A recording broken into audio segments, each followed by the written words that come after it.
ছাত্র শিবির রক কাটার জন্য সারা দেশে ক্যাডারদের দ্বারা পরিচালিত একটি সংগঠন ছিল। এই এস এম ফরহাদ যে ছাত্রলীগের সাবেক যুগ্ম সাধারণ সম্পাদক ছিল, এই ইস্যু নিষ্পত্তি করার কোনো সদিচ্ছা কখনোই আমরা বিশ্ববিদ্যালয় প্রশাসন লক্ষ্য করিনি। উপরন্তু তাকে আরো কিভাবে ফেভার দেওয়া যায়, ফেভার করা যায়, সেই সুতো তারা সবসময় সোচ্চার ছিল।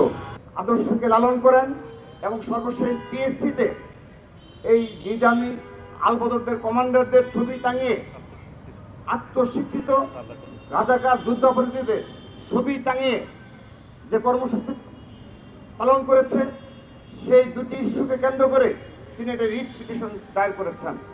কিন্তু তারপর থেকে এবং আমরা সেই রিট পিটিশন করে দেখেছি, সেখানে দেখেছি তিনি শুধুমাত্র এস এম ফরহাদ ইস্যুতেই তিনি আইনের দ্বারস্থ হয়েছেন এবং তার যে পদ এবং বিবেকবোধ থেকেই তিনি এই বিষয়ে সোচ্চার হয়েছেন।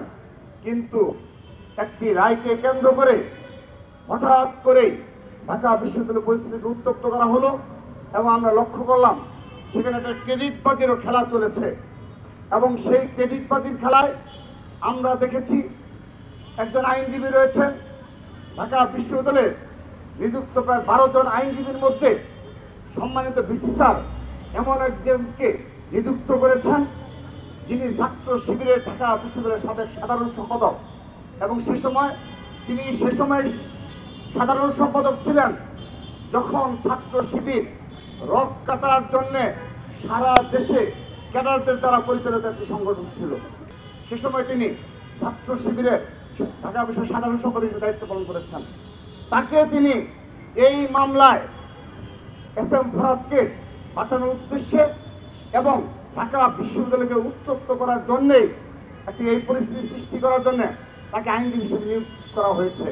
পরবর্তীতে আমরা দেখলাম যে মামলায় চাওয়া হয়েছে শুধুমাত্র এস এম ফরহাদের বিচার এবং মুক্তিযুদ্ধ বিরোধী এবং ডাকসুর গঠনতন্ত্র অনুযায়ী স্বাধীনতা বিরোধীদের ডাকসুতে অংশগ্রহণ করার সুযোগ রয়েছে কিনা এবং ছাত্রলীগের যারা সাবেক পদধারী নেতৃত্ব তাদের ডাকসুতে অংশগ্রহণ করার সুযোগ রয়েছে কিনা তিনি সেই ইস্যুতে শুধুমাত্র রিট পিটিশন করেছেন। কিন্তু আমরা দেখলাম সেখানে রায় দেওয়া হলো ডাকসু স্থগিত এবং আইনজীবী ছিলেন শিশির মনির। আমরা এ দ্বারা কি বুঝতে পারি? ঢাকা বিশ্ববিদ্যালয় উত্তপ্ত করা হলো, বিনা কারণে ঘোষণা দেওয়া হলো, নির্বাচন বন্ধ হয়ে গেল।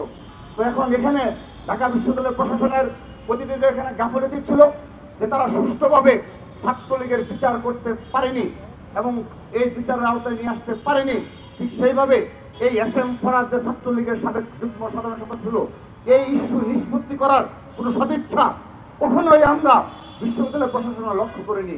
উপরন্তু তাকে আরো কিভাবে ফেভার দেওয়া যায়, ফেভার করা যায়, সেই সুতো তারা সবসময় সোচ্চার ছিল।